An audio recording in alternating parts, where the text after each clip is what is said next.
Welcome, everyone, to another episode of Escape Velocity. I'm your host, Tracey Halvorsen, and today I am chatting with Mallory Willsea, who I've known about for years, just in the networks that I've been in. And Mallory, thank you for joining me. Thanks for being here.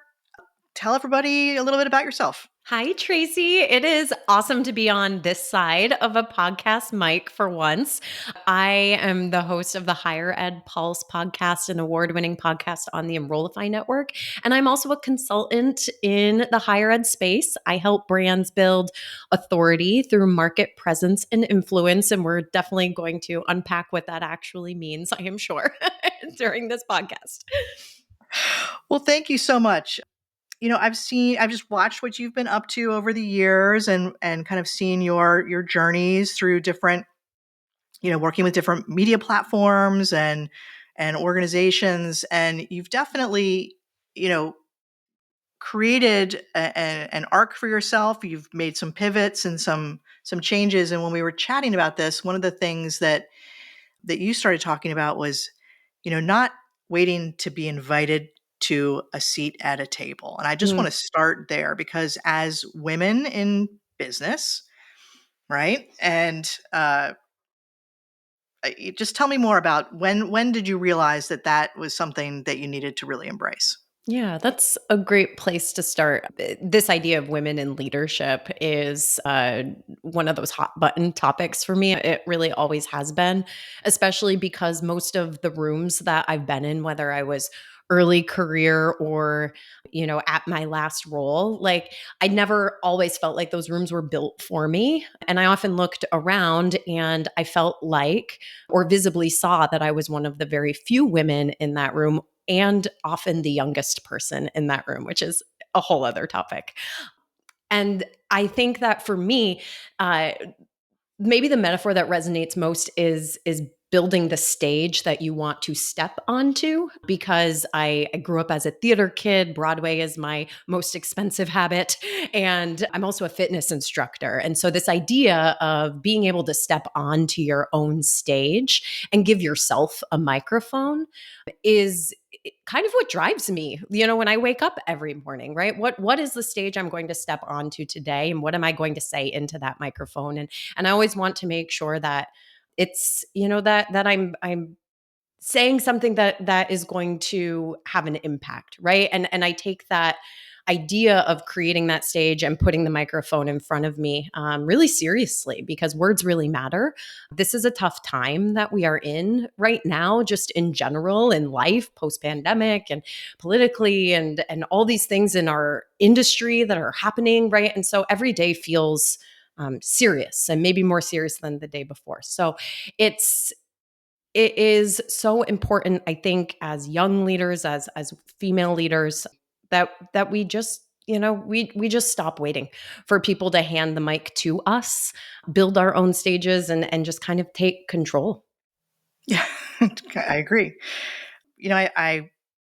I love working with younger women that are coming into the industry, whether it's at my agency now or just through the networks I have. And one of the things I always say is, no one's gonna don't wait for people to ask your opinion, right? To In order to have one, have an opinion. It doesn't matter how early you are in your career, how much experience you have. Have an opinion and don't be scared to share it. You can always change your mind. Mm. But write about it, talk about it, put it out there. If you think that you have an opinion or perspective or experience that through sharing that can result in, transformation, impact in your own life, in others' lives, in the work that you're doing, don't keep it to yourself. I think that there's so many people that do wait to be given the platform. And whether you're a leader by title or not, that's really, in my opinion, what leadership is about. It's about stepping up and saying, I have an opinion. I think I know how things could be better, whether that's for someone that you're working with, for a client, or for yourself.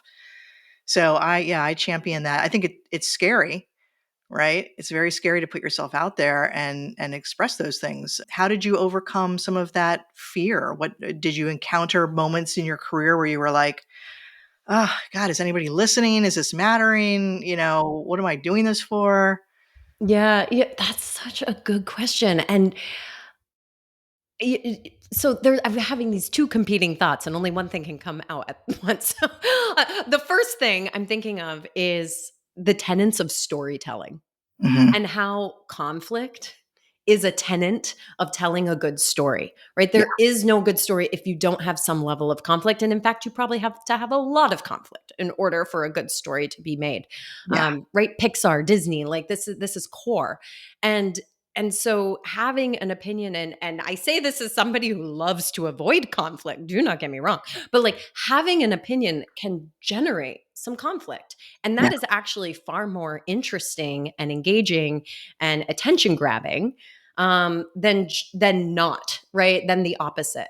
And so advice I often do give to people I'm managing, especially who are early in their career, is very similar to what you were just saying around, true leadership requires you to have an opinion, Hmm. and to just kind of get over it, right? Like we just it sounds simple and it's not. And I say that, but sometimes you just do. You just got to get over it and just say it, say the thing, and have the opinion, and know that what's influencing it is probably some really smart thinking. And that's what actually leads me to the second line of thought, right? As you ask that question, as I actually reflect back on my career, almost every moment that really mattered required me to like jump off a cliff and never actually know that my parachute was going to open up because it was a brand new parachute that like I'd never tried before.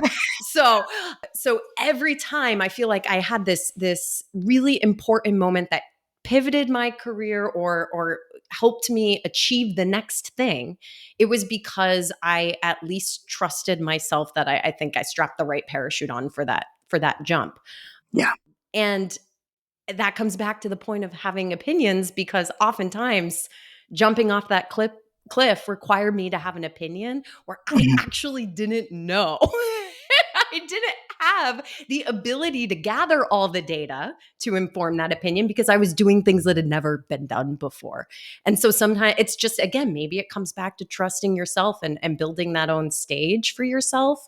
Um, but look, I'm always open and the first one to say if my opinion is incorrect or I need to change it. And I think that's the beauty of education and the beauty of us being in higher education. With more education, with more information, we always can continue to grow and shift and mold and shape our thoughts. That's great.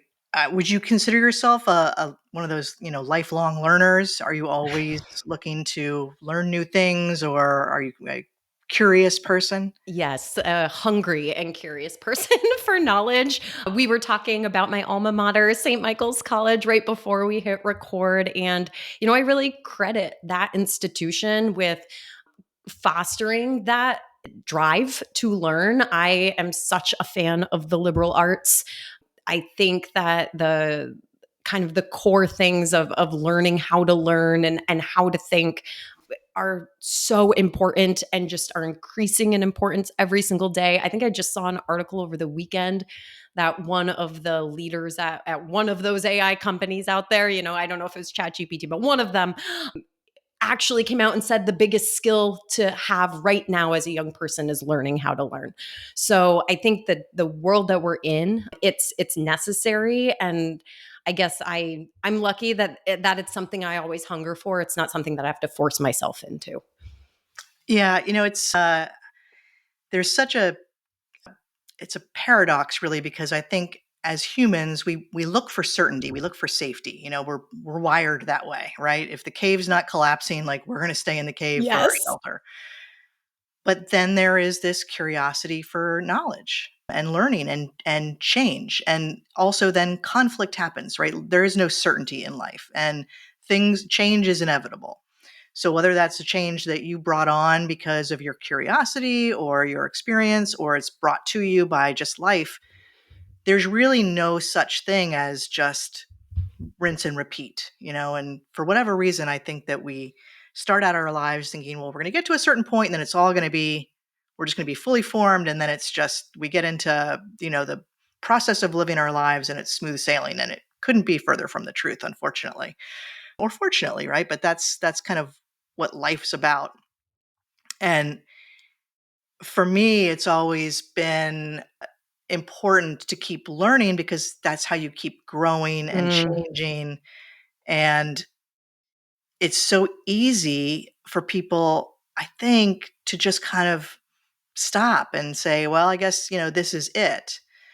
And that's where that idea of escape velocity comes into play for me because, you know, things are going to happen in your life that are going to cause you to need to, fire up the rockets and escape kind of what's no longer serving you anymore, mm, or to get to that new place or grow to that next level.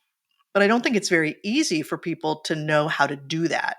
And I think it's very scary. And like you said, it requires some leaps of faith and some trust in yourself and all of that. I'm curious along this whole, angle that we're going down, AI, right? AI comes on the scene, and to me, it reminds me of the early days of the web. There's just so much unknown, there's so much potential. This is powerful technology, and I see a lot of different perspectives on, whether it's the devil and, it's going to destroy the world and everyone's lives, or whether it's, there's people out there, the snake oil salesmen who are, instantly trying to sell you their courses on it, or yeah. all of. Tell me about how AI has, because I know you work in the world of AI with some of your, your Mhm. past jobs, and how does that factor into what you're doing right now, professionally and personally? What do you Yeah. think about it? I am very much on the record as being a proponent Mhm. for AI. I do believe that, the promises of, being more effective and efficient, being able to work alongside this incredible tool, treating it like an intern, et cetera, et cetera. Like, I really deeply believe in all of those things. I was at Element 451 when we like to say AI happened, right? Because yeah, of course, like artificial intelligence has been around a lot longer than Yeah, the dawn of ChatGPT, right? Like we've been using it in our own homes for a lot longer than the fall of 2022 yeah, or 3 or whatever. But yeah. but with the ability to integrate generative AI into our work, oh my gosh, it unlocks so much. I saw it for myself. I saw it for the team I was managing. I saw it for the business I was working in. And thank goodness I was working for a leader, Artist Cadu, who had been steeped in the world of AI for many years and was the biggest advocate for it internally. I mean, literally, like on a dime, everything changed overnight for us. And all those plans and everything we had done for months leading into the next calendar year, whoop, out the window because we're putting our bets on AI. It's here, it's not going anywhere, and it's going to really matter. I think the industry is still catching up to that. I talk to a lot of leaders through my podcast, through the speaking I do at various events. And I get it, like a CMO or a chief of staff or, a VP of enrollment, they're being pulled in a lot of directions. AI is one of those directions.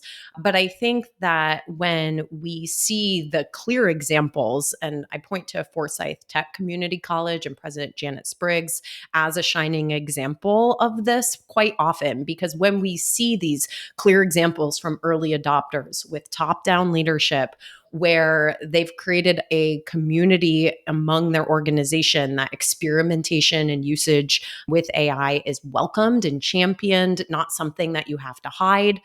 And when the investments, the monetary investments being made in these tools actually come with an integration plan and top down support and task forces and policies and processes to actually utilize the tools the way they should be used, you start to, quickly see the gains. Mhm. And so and personally, right, so I might not be at a company, I'm on my own now, but my gosh, like I while I have worked in digital and the web and all these things, I am not a web designer. I do not code. I, like you don't want to, you have beautiful paintings behind you, Tracey. You do not want to give me a paintbrush. There is no bone in my body that designs anything well. But now I can use these tools and I can create, all of these things, my own website, my own slide decks, whatever it might be, because I have this incredibly capable assistant next to me, and I've Yeah. gotten really good at managing him or her. I don't know. You know, being creative, right? What I love about AI is that it does empower so many people to actually be expressive, more expressive with their own creativity and their own ideas and being able to get it out there into the realm that we, mostly live in these days, which is so much in the digital and on the web. That sounds like the unlock you're kind of talking about, Mm, right? Like, you don't wanna have a paintbrush or being, trying to go into Figma and design something, but the ideas are there, right. the creativity is there, and now these tools, just through purely communicating your ideas, can generate these manifestations of them, and you can change them and launch them and all of that.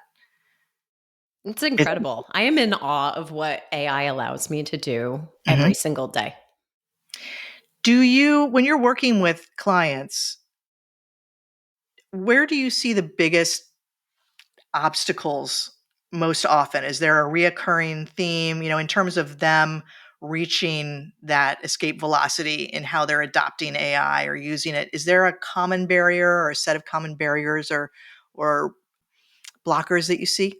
I think there's a variety. It depends on the organization, depends if there's support from the top, Yeah.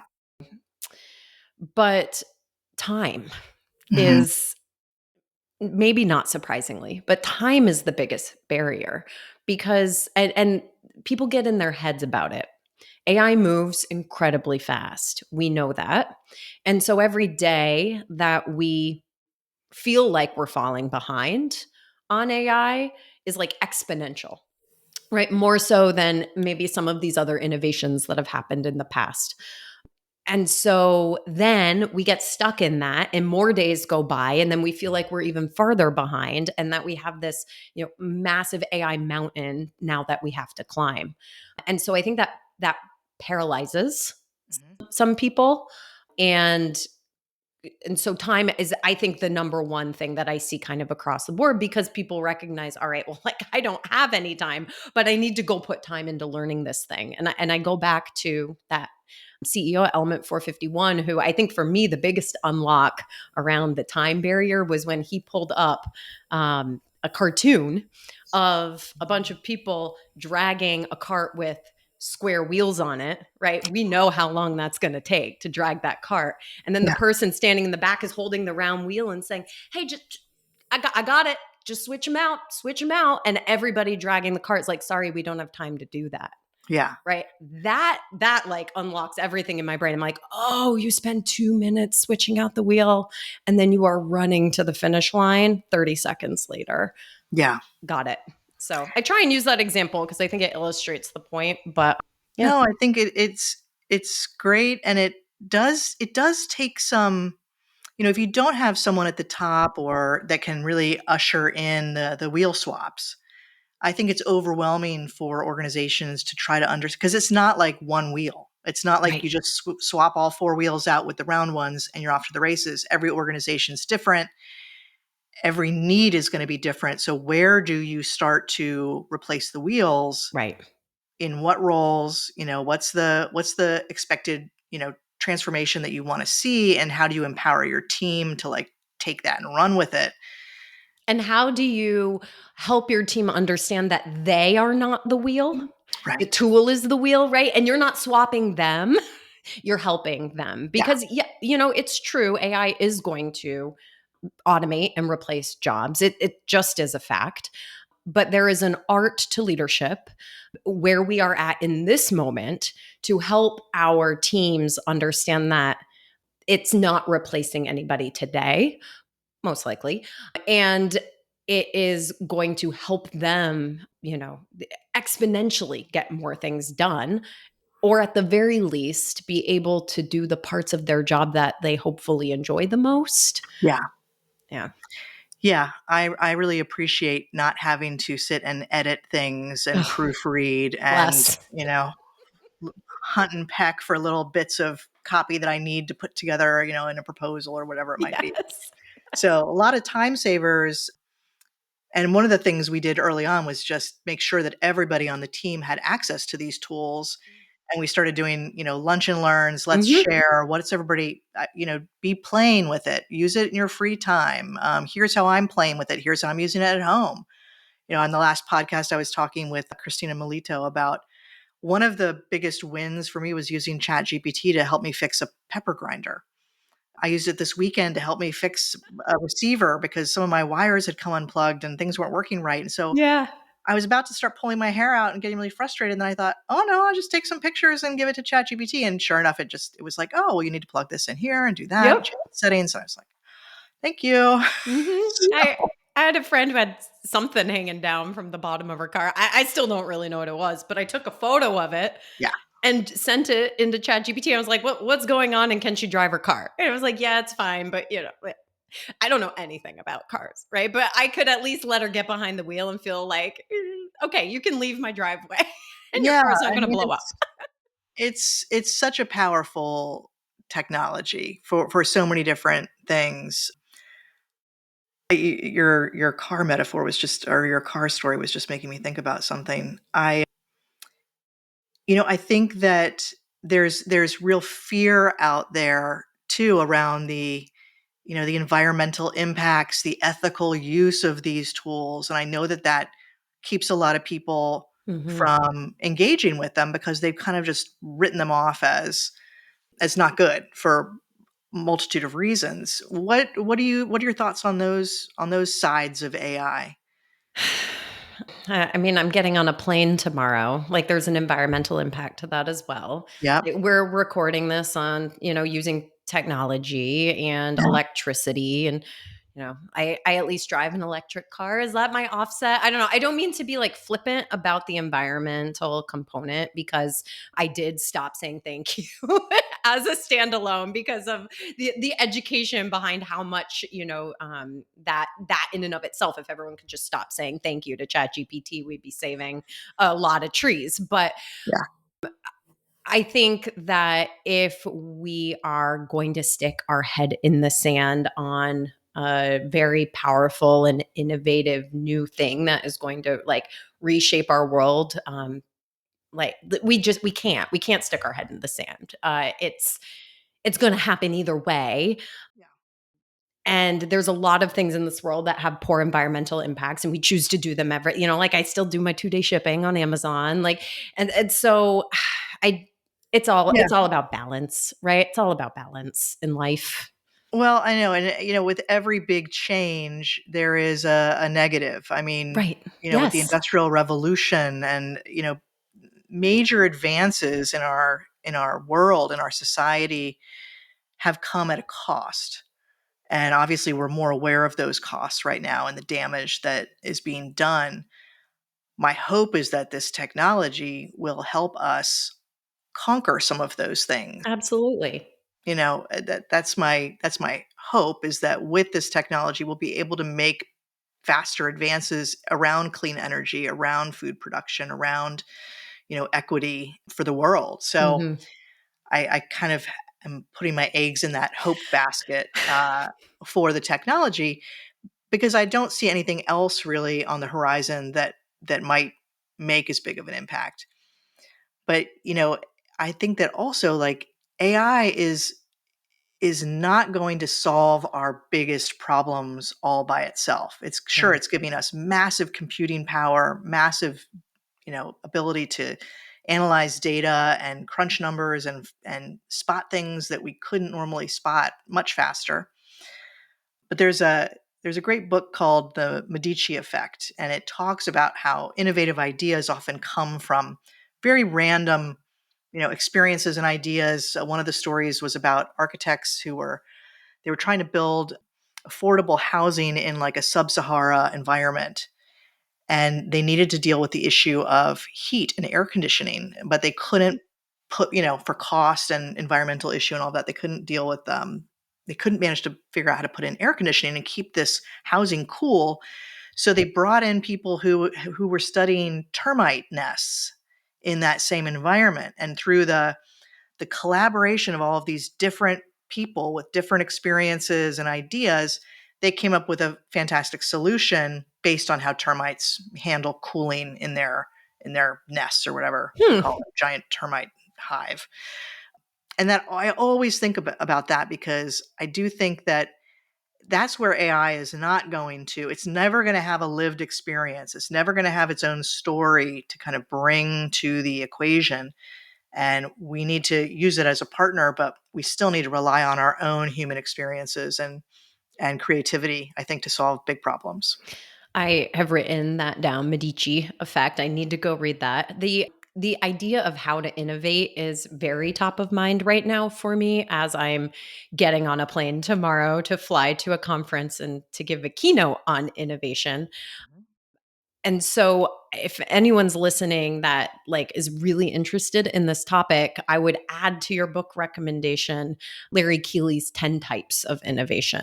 It Oh, is an excellent book. It is fairly short. It is an easy read, but Keeley breaks innovation down into 10 types.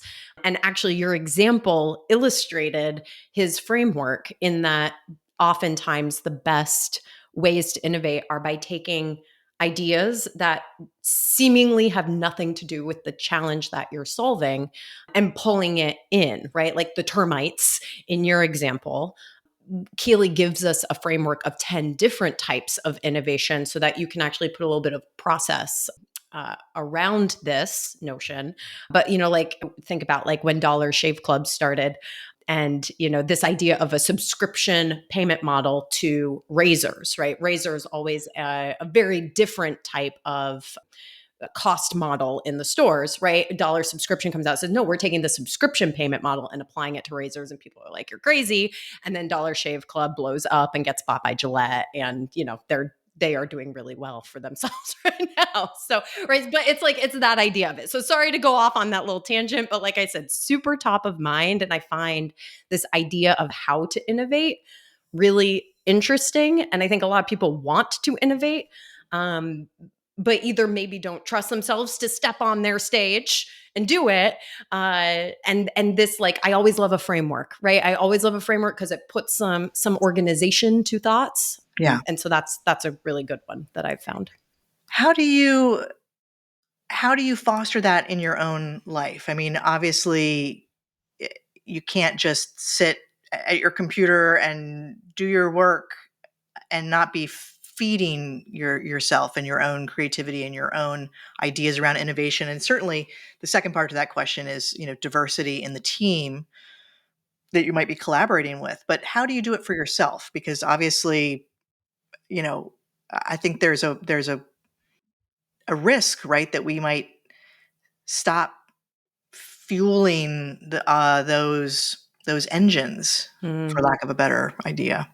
Well, that probably comes back to a love of learning, right? And not allowing yourself to be stuck inside your own bubble, whatever that bubble is. So Yeah. you can have a lot of bubbles, like it can be your marketing bubble, but then it's, oh, well, I'm in tech, but then like I am operating in higher ed. But at some point you have to look outside of those bubbles. And Yeah. that goes back to that framework, right? It's the idea of pulling in these disparate ideas and layering them together to create something viable, new, interesting. It's not just like a better mousetrap. It's oftentimes completely changing how you organize yourself and your work, how you connect with people, the experience that people are having. So I'm always trying to like it sounds weird, but in my brain, I'm like always trying to dissect things in that framework. Like, okay, like this is cool. Like, let me dissect it now and break it up into its type. And okay, well, we don't really have a lot of types here. And like my framework says we need to layer multiple types. Yeah. So I'm just like always trying to break things into their own components when Yeah, it comes to innovation. But I think there's a lot to be said for educating yourself outside of like what is just going on within the little bubbles that you might operate totally. within. I encourage my teams and try to remind myself too. Luckily I have a creative practice that forces me to, with the painting that I do, I travel, I meet other people, I'm always faced with a blank canvas. I'm not in the work of like reproducing, a certain look. So it's always a journey of discovery, but also just, who I talk to, the books I read, Mhm. the experiences I open myself up to all feed that. And so I always encourage people, whether it's a hobby or your vacations or the conversations you're having around the dinner table with your family, those can all be sparks for innovation if you kind of embrace it and don't just kind of start going through the motions of life, which to me is I see a lot of people doing that, and it's not a great way to live. Yeah. Trust me, like it might be comfortable and easy, but it's gonna leave you kind of wanting more, I think, Mm. down the road. Well, I mentioned like as a fitness instructor, right? Like Yeah. I have to step out of a comfort zone every time that I put that microphone on.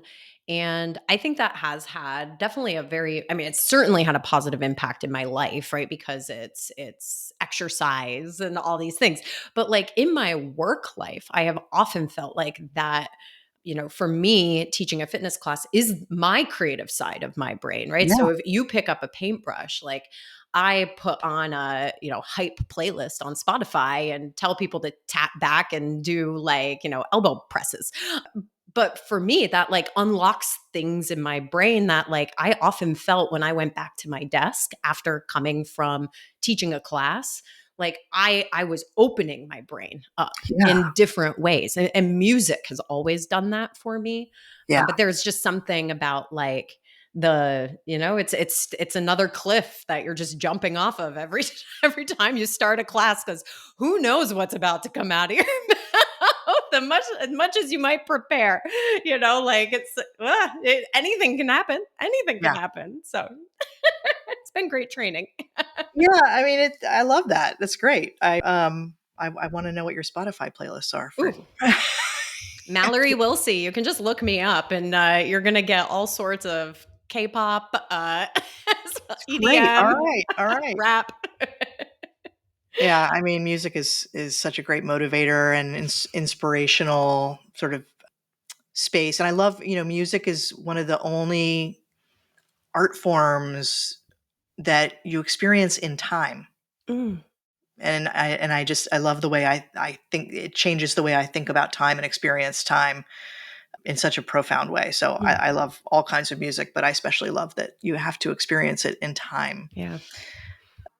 All right, we won't go down that rabbit hole, but A tangent for another day. that's another escape velocity. Uh, Back to our shared kind of background working in higher ed, right? And higher ed is notoriously slow to innovate, ev- even when they say they want to. And right now they need to.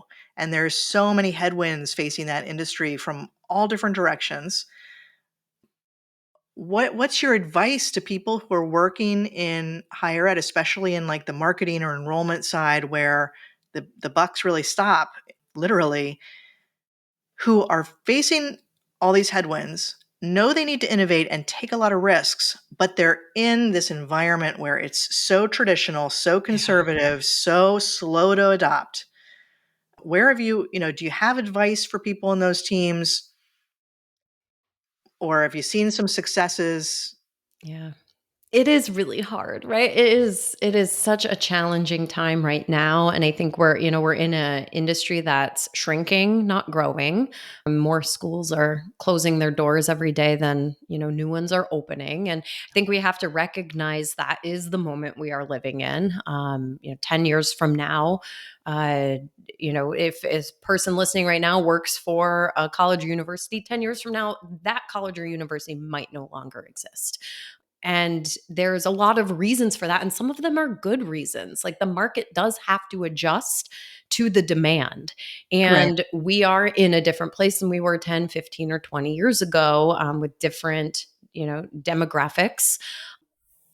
But I think that if I am advising, like if I'm speaking directly to somebody who is leading a Marcom team at a college or university, and 10 years from now your school might not exist, then what are we waiting for? If time was the challenge for AI, time is now the challenge for the future of this industry.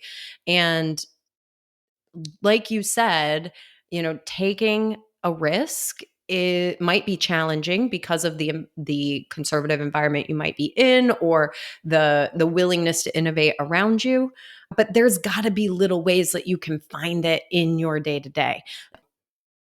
I think it's when you can layer in all these little wins on top of each other, that's where you can start to find proof points. That's where you can start to build support around you and start to build some consensus that trying something new and different is going to be okay. And you don't have to overhaul the biggest piece of your communication on day one, right? Like find those little things that maybe you can change. Maybe you ask for forgiveness, not permission. I've kind of always done that in my career, whether that's right or wrong. I don't know, Tracy, but I'm I just think like, that's I'm a right. forgiveness gal. So, like, let me find the 5 little things that, like, maybe no one will even notice if I That's just right. start tweaking it here, there. And I'll ask for forgiveness, but the reality is, I know I'm going to make the changes and I'm going to prove to you why they were good changes. And then you're going to thank me. And then I'm going to go apply them to the next 5 things, right? I think it comes back down to risk. We just got to not be afraid of it. Have the opinion, take the risk, and I don't know, just do it. Like, Yeah. I know is that too Nike got. simple though? Is it, and is Nike too simple here? Well, I mean, I don't think it's too simple, but I think where and how to start, because right now the headwinds are for higher ed in particular, and if you're talking about marketing and communications or just brand, these are headwinds that are showing up when there are still a lot of other headwinds that started showing up when social media really became, Mhm. all the channels started fragmenting, and the distrust of Gen Z around any of the official marketing and language. It's like I think today's audience, especially if they're high school kids, the future potential students at your school, they are not probably paying attention to the things that you're spending the majority of your time and money putting out there. Yeah. And so I think that it's really hard for people because it requires a lot of letting go of control. Mm, If you really want to get the authenticity and the stories out there in the places where kids are looking for it and will believe it, you have to let go of some of this institutional control that is so baked into higher ed. And so I see a yeah. lot of fear and apprehension around that. you know it's like you got to find your ambassadors and let them take the wheel and tell the stories, good, bad, and ugly. Let's stop pretending like there's some veneer that people are buying. They're not buying it anymore, Hmm. and they're not buying the bullshit. Yeah. There's too much at stake, there's too much skepticism. And so I think that schools that are trying to ride on that, like, we'll just blend in and we'll say a couple good things, when you're asking for this kind of commitment, I just think it's a losing strategy. Yeah. 2009 Mallory agreed with you too. Like, Yeah. so does So 2025 Mallory, but I know. 2009 Mallory agreed with you. And the way that I was able to overcome, you know, the the challenge of getting the institution comfortable with letting those ambassadors kind of have a bigger voice, it was actually very simple. I reminded them that on tours, we do not trail our tour guides. And whether we're sending them out with one family or 50 families, we actually don't know what they're saying when they're out walking around that campus. And if you just let my digital ambassadors write a blog post or tweet or post on, in 2025 now it might be Instagram or TikTok or Reddit or who knows, but back then it was blogs and Twitter and Yeah. YouTube. And like at least you can see what they're saying. Because the second they walk out the door from the welcome center, you don't know what they're saying. Which Yeah. one would you rather? Because I'd rather know what they're saying and help them be able to shape their authentic story than, just, like pray that the training I gave them before they left on that tour, like stuck. And we know, like, we want to layer some AI back into this. We know that the sources AI is most pulling from are Wikipedia, Reddit, Got it. and Yeah. YouTube. Top three sources. Yeah. Send your digital ambassadors out onto Reddit, maybe Wikipedia, but like certainly Reddit and YouTube, and have them start creating content there because increasingly we know that prospective students are starting their journeys with AI recommendations, whether they want to or not, because all they have to do is Google and they have just started their journey with an AI recommendation, taking over the top 2/3 of that screen.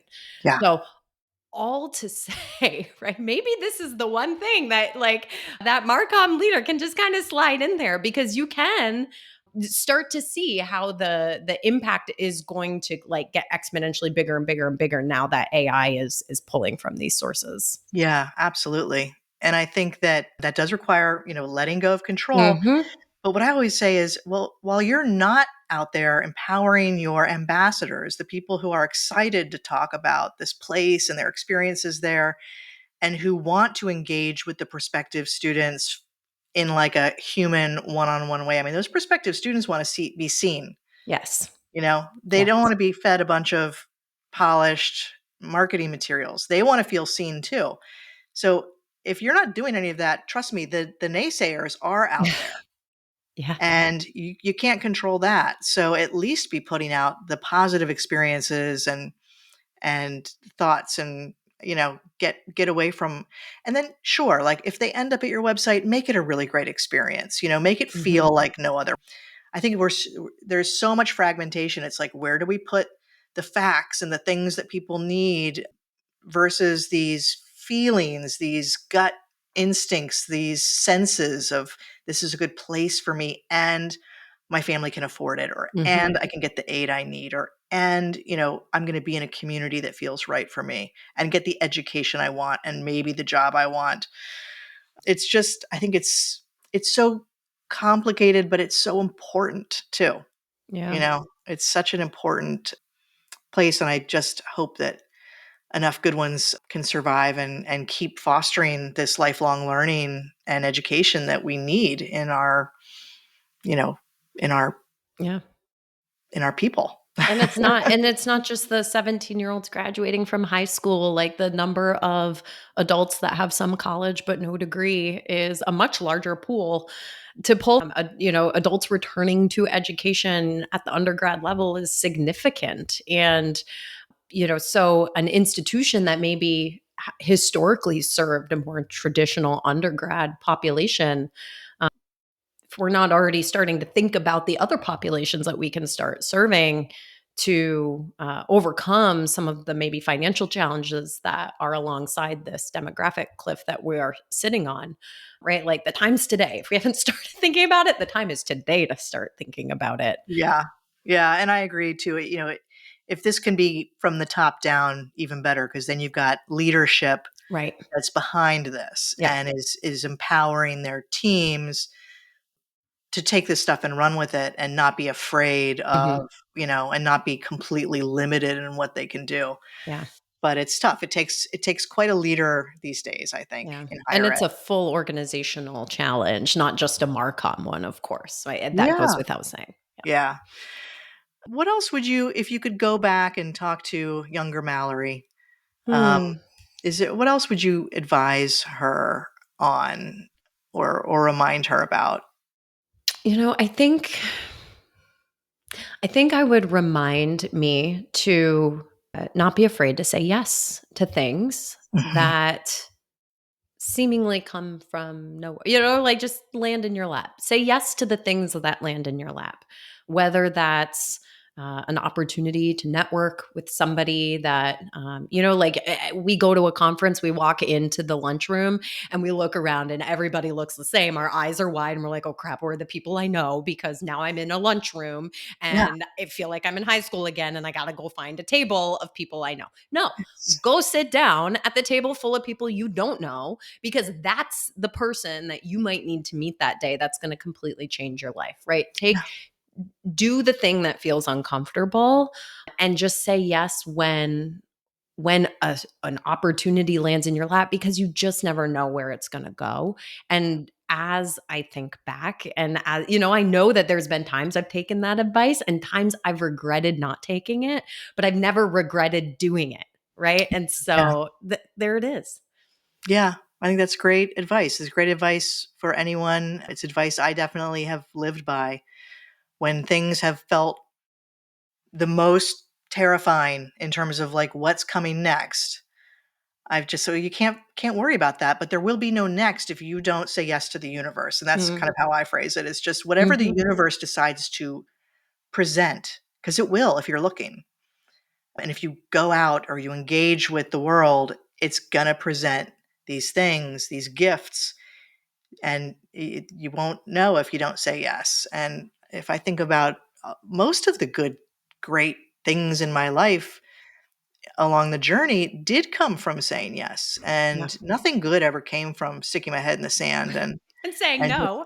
and hoping, nothing would change and everything would just be Yeah. okay. And And it's okay if you've got like the thing that like opens it up for you. Like for me, it's the podcast mic, right? I am able to go meet people at a much higher rate and I feel more comfortable doing it when I'm making that introduction through a podcast interview. I have a totally. good friend in the industry, like his podcast mic is his camera. Like when he can go somewhere and start taking photos of people, that opens the conversation up, right? So maybe to like go back to some of the things we were talking about earlier, like it's maybe finding what that thing is that you love doing that you can bring with you. And so I can't bring a spin bike unfortunately on the airplane, but I can bring my podcast mic, right? And if that's Yeah. what allows me to walk into that room feeling a little more confident, feeling like I've got a way to start a conversation, well, now I've figured that out for myself and I'm going to have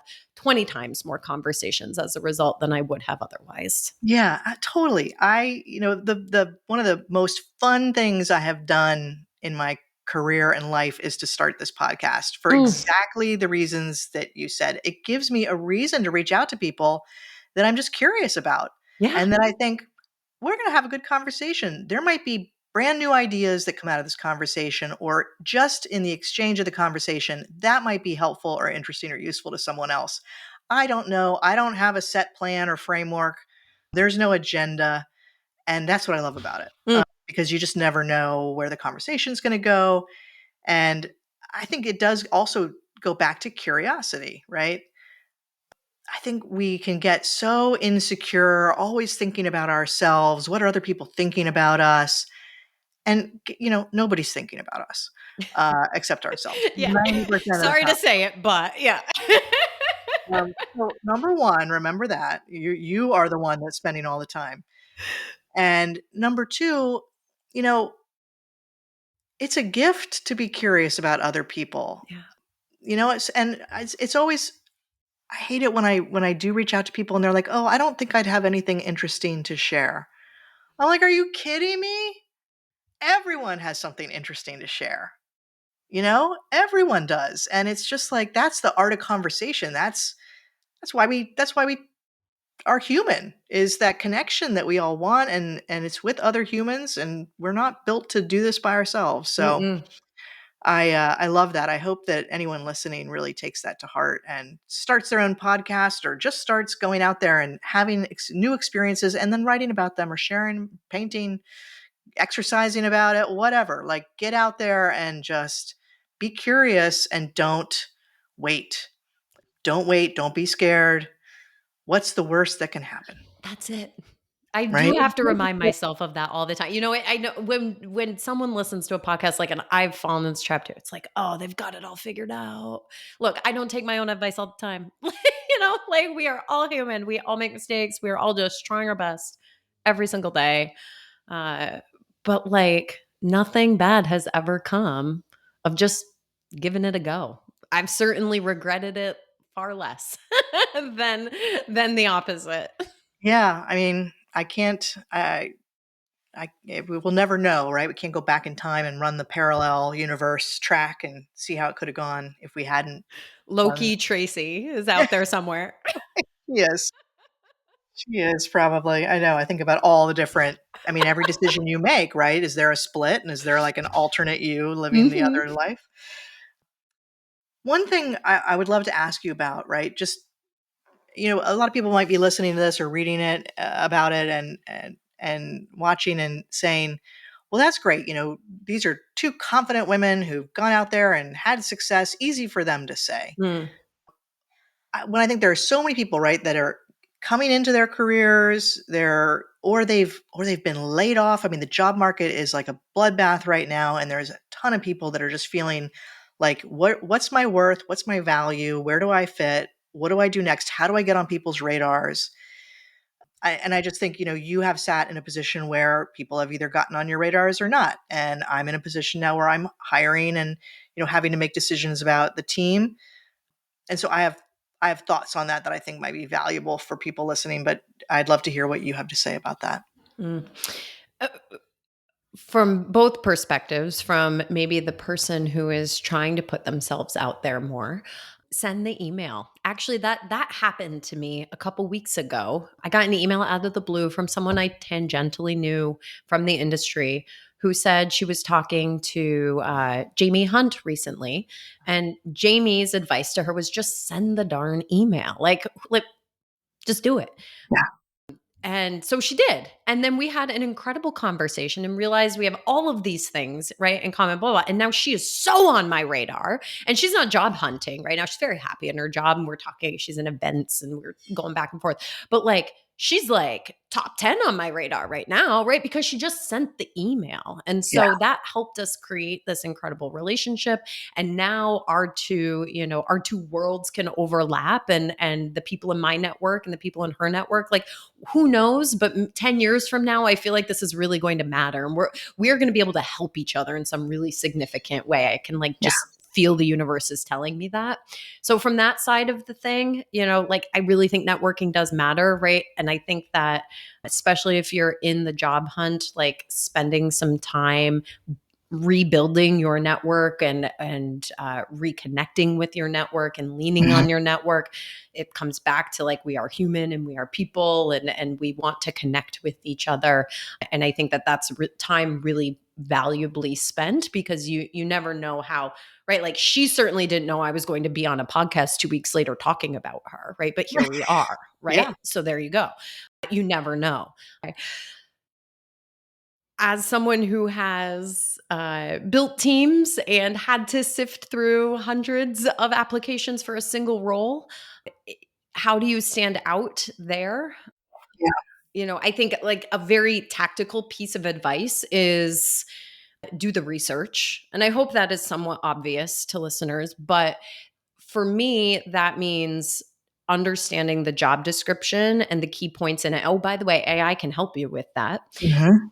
Understanding what the organization stands for, what are their recent wins, going on social, seeing what it is they're talking about, what is the content that this organization is choosing to put on its website, homepage, whatever it might be. Yeah. Oh, by the way, AI can help you with that too. And then thinking about your own resume and your experiences, and making sure you're really deeply connecting, whether you're writing the cover letter or recrafting your resume a little bit, right? Like I'm really a big fan of not just sending one CV out and like spraying it to all the companies, but Yeah. actually intentionally crafting your bullet points so that it aligns to the role that you're looking to get. Like, of course, you don't want to lie by any means, right? But like, uh, reframing things so that you are putting it into the words that the organization is using, Yeah, because that is a signal of what matters to them.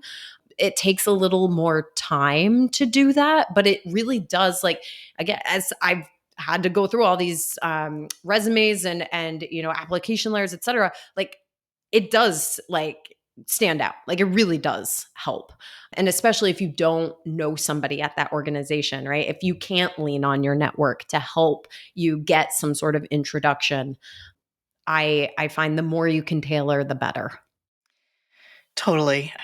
And it's, another I think it's so different, right? If you're just coming into the workforce and you're looking for that first job, I think that's really tough because you might not have a lot of Mm, angles. So again, wherever you can really customize it and show that you were thoughtful and you were like, I think you're looking for me. And so let me tell you why I think you're looking for me. Here's why I think I'm going to really excel at this position and then be able to grow in your organization. Here's where I think I can contribute value now. Here's where I think that could grow into. And don't kind of just play it safe. We're not in a situation where people are just trying to align check boxes for a job. If anything, that is the work that AI is going to be taking. I think people are looking for someone who can add real value, who does, align with the values of the company and the person that's applying. But I've seen some great success with candidates who, there might not have even been a position for their skill set, but mhm. they knew that they were the right person for us. Even Yes. if you're having to learn new things and find your way, I think there's a real people want people who can step in and really kind of take the bull by the horns and figure it out. And those checkbox kind of jobs, I don't think those exist much anymore. So Well, if you and are lucky enough to be applying for a role that includes communications or creativity, I think you nailed it. Like, this is your stage to your audition. create. It's your audition. Put the mic in front of your mouth, like, and Yeah. showcase that creativity. I hired a marketing director a few years ago, not because he sent a video in alongside his application, but like, he sent a video in alongside his application. And guess what? Like, through that video, he was able to actually convince me that we needed to be doing more with video. And he was proving it in the whole exchange. Like, that was not lost on me. Right. And he wound up being the best person for the job for a lot of different reasons. But as somebody who I didn't know going into the process and was sifting through hundreds of applications, wow, he shot up to the top real fast because he put that extra effort in and helped me understand how, this other medium was really going to matter in this role that he was hoping to get hired for. Yeah, it's not this is not complicated, right? And Yeah. I'll share it with everyone listening again. One of the things I always ask people who are interviewing for any job, whether it's more on the tactical side or more on the creative side, like to me, creativity is a key talent that you've got to have, curiosity, the ability to take ownership over things. And so I ask people, what inspires you outside of work? What do you read? What do you look at? What do you do? What are you curious about? And I hate to say it, but there are a lot of times where people are like, "Oh, I don't really I don't know," And I'm like, "Wow, well, okay, you're not someone that I wanna bring into my very small Mm. company that wants to tap into everybody's creativity and curiosity and ability to innovate." And I also ask people now too, what are you most excited about when it comes to technology or AI? How are you using these tools, even if it's outside of work? How are you experimenting yourself? How are you exploring? What are you reading about? And if I see, or hear crickets in that kind of question, it's another red flag for me that this is not Yeah. someone that I want to bring into, again, a very small team, but I want people that are like, oh, this and that, and show me the way you think. Show me that creative thought matters to you, to Mm. take Skidmore's.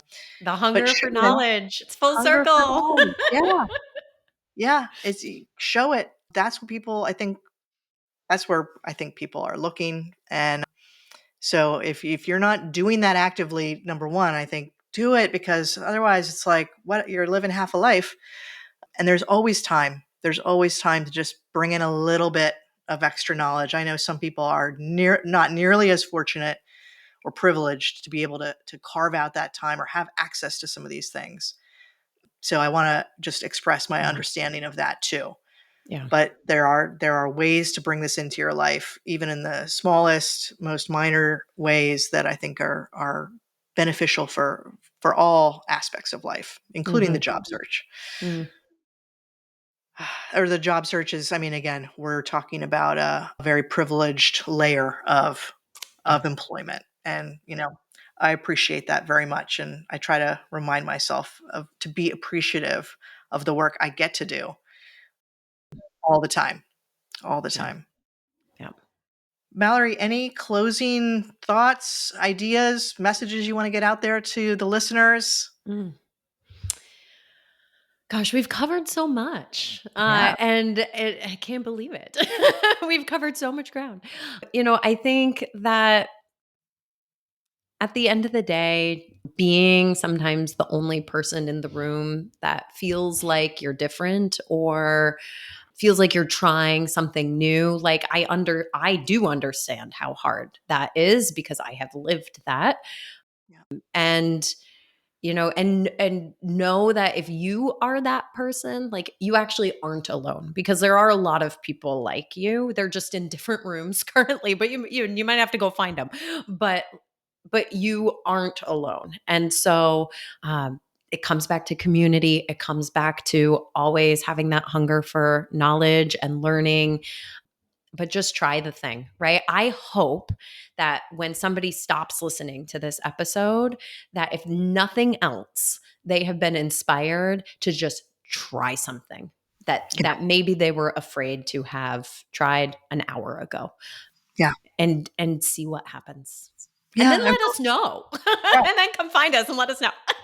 Right, and also anybody listening, I know Mallory would. I would love to hear how do you keep these sparks, lighting in your lives or your careers from, I mean, I'm such a book. I have like a library. I mean, I buy them faster than I can read them. But the knowledge the inspiration and knowledge we can gain from the world is so abundant.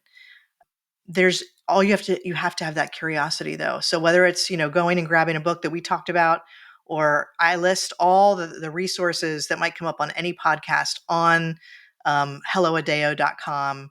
There's a section about the podcast, and every episode people mention things, and so I always share those and just start digging in.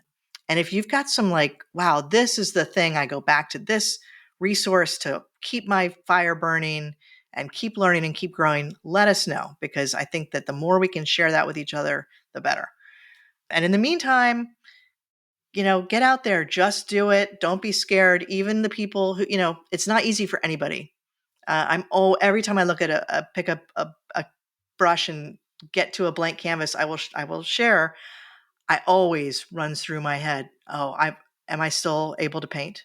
I mean, it's ridiculous. Mm. Every time I'm about to publish a blog post or get up on a stage to give a talk, I think all the negative thoughts go through, all the urges to vomit happen. It's not that I'm scared, but I'm definitely nervous all the Yeah. time. I think if you're not, it's because you're not actually trying something that you care Mhm. about. So Completely agree.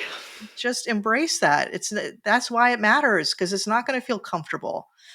That's the good part. So just lean in on that. Call it something else instead of saying like I'm about to, pass out or throw up. Just say like, oh, I'm really excited right now. I must care so much. I'm This about feels to pass really, out or throw up. yeah, it's really awesome. It might kill me. Oh, I mean, at the end of the day, we're all just people. It's beautiful, Mm. but nobody's perfect. Nobody wants that. No.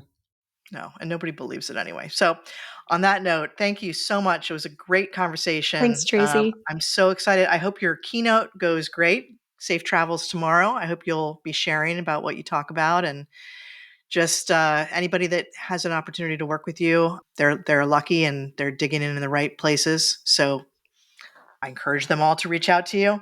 Thanks. Yeah, And you can yeah, find me on LinkedIn.